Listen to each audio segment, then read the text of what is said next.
Today on Storynado, we present you with the mysterious and haunting tale of the lost colony of Roanoke, one of America's oldest unsolved disappearances that has confounded historians for centuries.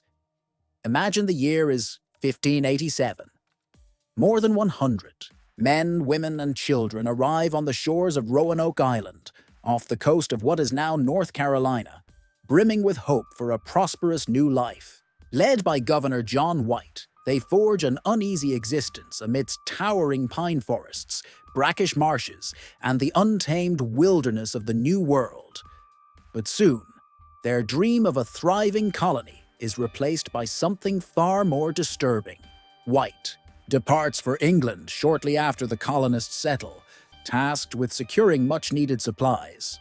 However, due to the turmoil of the Anglo-Spanish War, his return is delayed for 3 agonizing years. When he finally makes his way back to Roanoke in 1590, Governor White expects to be greeted by familiar faces and signs of a bustling settlement. Instead, he discovers silence, an eerie emptiness clinging to what remains of the settlement's battered wooden structures. Personal belongings have vanished, houses have been dismantled, and not a single trace of the colonists themselves remains. The only clue left behind is a single word carved into a wooden post, Croatoan. Another mysterious carving, the letters CRO, is found etched into a nearby tree. The significance of these cryptic letters has puzzled investigators for centuries. Some believe Croatoan refers to the nearby Croatoan Island. Present day, Hatteras Island, home to a friendly indigenous group who had once aided the colonists. It is hypothesized that the desperate settlers sought refuge with these native allies, integrating into their community over time. Others suggest that the letters might have been a distress signal, perhaps an indication that the colonists were forced to leave under dire circumstances. But despite countless expeditions and tireless inquiries, no conclusive evidence has surfaced to confirm which theory, if any, might be true. Speculation has sparked all manner of fantastical theories. One line of thought proposes that rival Spanish forces, eager to undermine English expansion, captured or eradicated the colony. Another suggests that disease, famine, or the harsh realities of coastal storms took a lethal toll, leaving survivors to drift inland. More imaginative tales even whisper that supernatural forces or ancient curses befell the unfortunate settlers, sealing their fates in a shroud of terrifying mystery.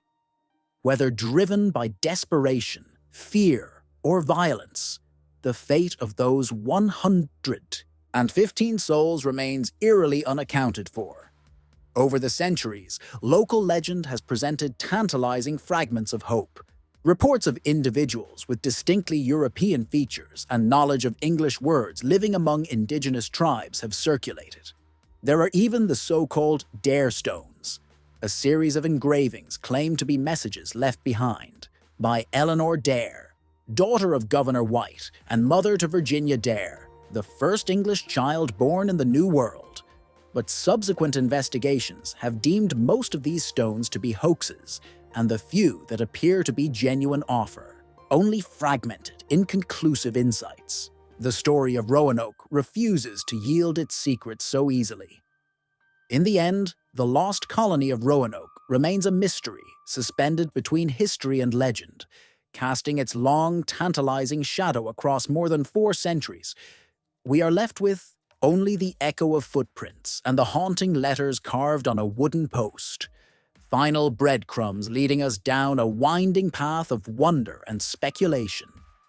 Perhaps that is why Roanoke's story endures. It forces us to confront the thin line between fact and folklore, and reminds us how a single missing piece can obscure the truth forever. And so, the riddle continues, waiting for a daring explorer or a twist of fate to finally illuminate what truly happened on that fateful island. That's it for today's Storynado. If you love this tale, don't forget to like, share, and subscribe for more whirlwind adventures. Until next time, Keep your imagination swirling